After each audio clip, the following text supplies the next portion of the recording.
14 معصوم بیت الله به همشان روزی بفرما، صحت بدن عنایت فرما، برکت آب عنایت بفرما، سلامت عنایت بفرما. همشان زیارت 14 معصوم بیت الله، فردم فرد، دختران، پسران، نوه ها، نتیجه ها، همه را این زیارت را خدای روزی بفرما، صحت سلامت انشاءالله برای همشان نصیب بفرما. مثلا این سفری که اولاد من سفری هستند، دخترم بچه‌ام صحیح سالم بدار انشاءالله، عمر با عزت همیشه عنایت فرما، صلوات بفرما. اللهم صل علی محمد و آل محمد. صلوات کنید. اللهم صل علی محمد و آل محمد. علیهم آوی رحمت، تو چه آیت خدا را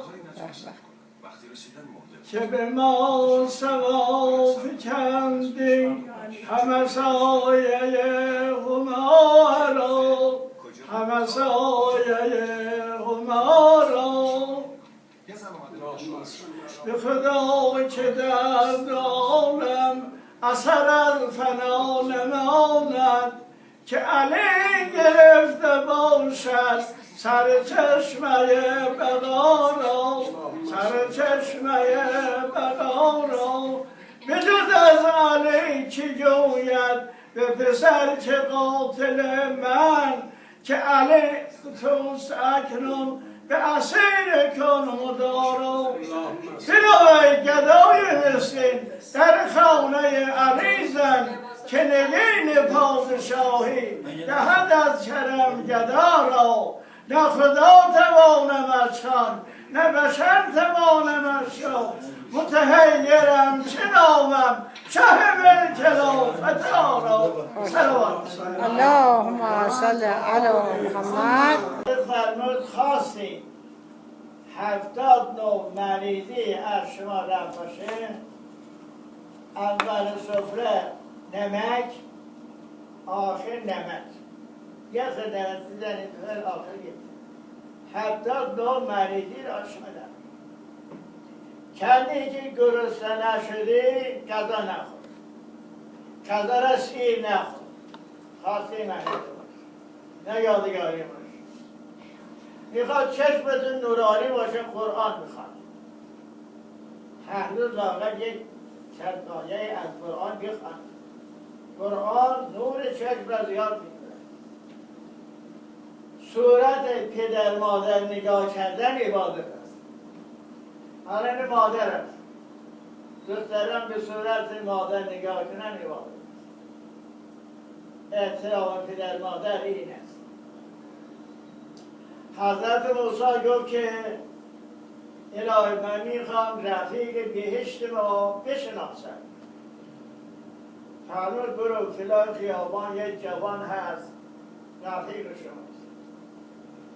آمد یک قصاب گفتم من مهمان شمایم.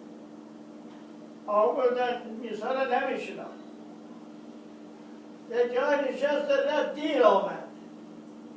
فرمود جوان کجا رفتی دیر آمد؟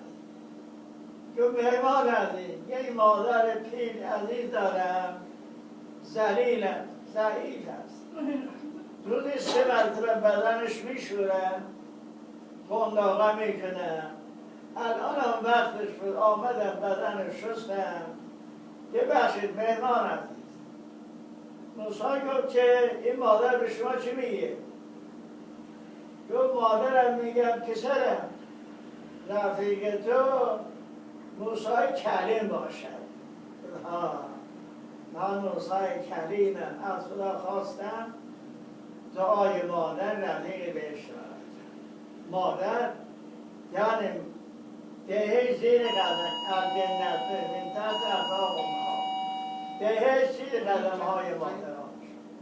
نماز را در وقت بخوانید و احترام پدر را مراعات کنید، عمرتون زیاد میشه، حالتون زیاد میشه، نور چشم زیاد میشه.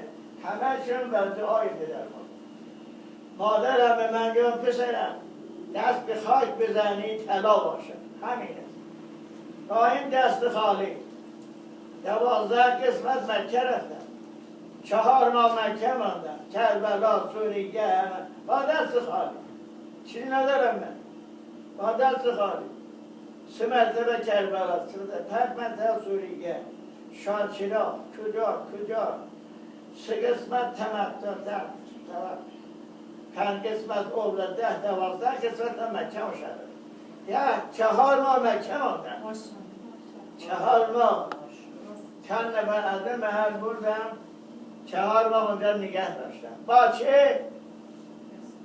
اول خدا دوم آیت الکرسی آیت الکرسی را قشنگ خوانید همیشه دکترین از همه چیزه ماشین سوار بشید میخوابیدن و یکی هم ذکر حضرت زهرا این تصویر هم فراموش نکنید چه دلخواه چه بدن 1000 رکعت نماز بالاتر است قشنگ گوش کردید؟ سلامت